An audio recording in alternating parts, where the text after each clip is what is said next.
अऊज़ु बिल्लाहि मिनश्शैतानिर्रजीम। नहमदु व नसल्ली अला रसूलिल करीम। बिस्मिल्लाहिर्रहमानिर्रहीम। अस्सलामु अलैकुम दोस्तों, मैं हूं आपका प्रोफेसर तनवीर सादिक अपने चैनल इन्फो टेली से आपसे मुखातिब। आज मैं कुछ आपको अरेज़र के बारे में बताऊंगा, चंद बातें। अरेज़र आपको पता है वो रबड़ का एक टुकड़ा सा होता है जिसे हम रब करते हैं और उससे वो पेंसिल जो है उससे लिखा हुआ आमतौर पर मिटा देते हैं। तो इसके बारे में थोड़ा सा इसकी तारीख आपको शायद ना पता हो। सदियों पहले जब पेंसिल नई नई ईजाद हुई तो पेंसिल से लोगों ने ड्राइंग करनी शुरू की, लिखना शुरू किया। तो कभी कभी कुछ गलत लिखा जाता था। अब जो गलत लिखा जाता है उसे कैसे रिमूव किया जाए, उसके दो हल उन्होंने निकाले। एक तो पेंसिल का जो सिक्का था ना, वो दो तीन तरह का कर लिया, एक बड़ा लाइट, एक कदरे उससे बेहतर और एक डार्क।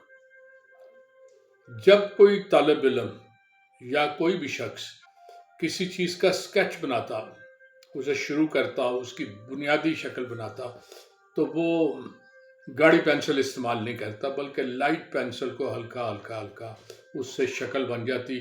जब वो शक्ल टीचर या वो खुद भी अगर उससे मुतमिन होता और समझता कि ये ठीक है, तो वो फिर वो जो पेंसिल, गाढ़ी पेंसिल है, उससे उसे ठीक करता। अच्छा, जब लाइट पेंसिल से वो बना रहा होता तो उसे कोई चीज़ नहीं पसंद आती तो उसे मिटाने की ज़रूरत पेश आती। उन दिनों अभी ये रबड़ जो अरेज़र के तौर पर इस्तेमाल होता है, इसको किसी को पता भी नहीं था। चनाचे उसका हल उन्होंने ये लगाया कि एक डबल रोटी होती है, हमारे घरों में आम इस्तेमाल होती है, इसे यूरोप वाले इंडियन ब्रेड कहते हैं। तो इंडियन ब्रेड जो है ना, इसके कोने काट लिए जाएं। जैसे हम कभी ज़रूरत पड़े सैंडविच ब्रेड बनाते हैं तो कोने काट लेते हैं। वो जो इसके सख्त कोना होता है ना, तो उस कोने को हम किसी तरह काट के, तो उसे जो नरम हिस्सा है ना, उसके छोटे छोटे टुकड़े वो करके ना तो रख लेते थे अपने पास। डबल रोटी आमतौर पर सुबह को हम मंगवाते हैं, तो वो जो हिस्सा इस्तेमाल हो जाए वो ठीक है, जो हिस्सा इस्तेमाल नहीं होता था, ठीक है, वो हिस्सा जो था ना उसे साइडें काट के वो रख लेते थे। जब आपने कोई स्केच बनाया लाइट पेंसिल से, ये हिदायत थी स्टूडेंट्स को कि लाइट पेंसिल से बनाना है, वो लाइट सी पेंसिल से एक स्केच बनाते, वो देखते अब ठीक है, अब इससे बेहतर शक्ल दी जा सकती है, तो फिर गाढ़ी पेंसिल इस्तेमाल करते। लेकिन अगर वो गलत होता, अगर वो उससे सेटिस्फाई ना होते, तो बड़ा आम काम था कि वो पकड़ के वही ब्रेड के टुकड़े पकड़ते, उससे रगड़ते, वो एक या दो टुकड़ों में ब्रेड भी ख़त्म हो जाती, वो चूर चूर हो जाती है, बिल्कुल बिखर जाती छोटी छोटी, लेकिन वो कम से कम वो निशान जो था ना पेंसिल का, उसे ख़त्म करते थे। सदियों यही सिलसिला चलता रहा। पेंसिल की ईजाद के साथ लोगों ने डबल रोटी भी बना ली और डबल रोटी उसे मिटाने का काम करती रही।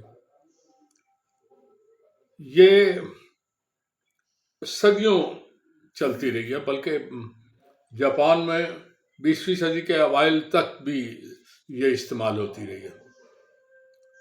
तो एक साहब थे, उनका नाम था एडवर्ड नियांस।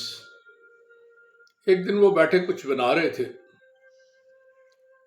तो बनाते बनाते उन्होंने फील किया कि कुछ गलत हो गया। अब उन्होंने उसे मिटाना तो था, उन्होंने डबल रोटी के पीस करके रखे हुए थे, उन्होंने एक पीस उठाया, ऐसे रगड़ा, लेकिन कोई अजीब बात हुई कि वो कम से कम 4 दफ़ा डबल रोटी को रगड़ते थे, डबल रोटी टुकड़े टुकड़े हो जाती थी और हर दफ़ा नया पीस फिर रगड़ना पड़ता। तो अब जो हाथ में उनके पीस था ना, वो टूटा भी नहीं और एक ही हल्ले में ऐसे वो बिल्कुल साफ हो गया। वो परेशान होकर उन्होंने देखा, ओहो ये क्या है। तो जब उन्होंने देखा तो इत्तेफाक से वो डबल रोटी के साथ ही एक रबड़ का पीस पड़ा हुआ था, वो उनके हाथ आ गया था। تو ربڑ کے پیس نے جب صفائی کی نا تو اس سے بدرجہ بہتر تھی، بالکل صاف تھی، نیٹ تھی، نشان بھی اس نے کوئی نہیں چھوڑا تھا، اور ایک ہی ہلے میں ڈبل روٹی تو 4-5 پیس استعمال ہوتے تھے، وہ پہلے ہلے میں ہی صاف ہو گئے۔ چنانچہ یہ ایک حادثہ تھا جس حادثے کے نتیجے میں ربڑ انٹروڈیوس ہو گیا۔ انہوں نے اسے چیک کیا بڑی دفعہ آزما کے کہ کس چیز، تو ہر طرح کی پینسل کو، بلکہ وہ گاڑی پینسل کو بھی بڑی آسانی سے رب کر دیتا تھا، بالکل صاف کر دیتا تھا۔ چنانچہ اس کے نتیجے میں انہوں نے فوری طور پہ کچھ ربڑ ارینج کیا، اسے کاٹ کے چھوٹے چھوٹے ٹکڑے بنائے، اور ٹکڑے بنا کے وہ لوگ جو استعمال کرتے تھے انہیں تقسیم کیے، انہیں قیمتاً دیے کہ یہ لیں اور انہیں استعمال کر کے دیکھیں، آپ کو بہتر رزلٹ کریں۔ چنانچہ اس حادثے کے نتیجے یہ 1770 کی بات ہے جب یہ حادثہ پیش آیا، جب اس نے یہ پہلی دفعہ استعمال کیا، تو چند سالوں میں ربڑ بڑا عام ہو گیا۔ آج کوئی شخص بھی وہ بریڈ کو استعمال نہیں کرتا، بلکہ بریڈ، میں نے کہا آپ کسی کو بریڈ کی بات کریں تو وہ ہنستا ہے کہ اچھا بریڈ بھی کبھی یوز ہوئی ہے۔ تو بالکل اسی طرح کہ آج جو چیز ہمیں عجیب لگتی ہے نا، وہ کبھی ہم پہ ہماری بڑی ضرورت تھی، بہت زیادہ ضرورت تھی۔ تو آج بہت ساری ایجادات ایسی ہیں جو شاید انسان نے سوچا نہیں تھا، بلکہ کچھ کام کچھ اور کر رہا تھا، حادثاتی طور پہ اس کا نتیجہ کچھ اور نکل آیا۔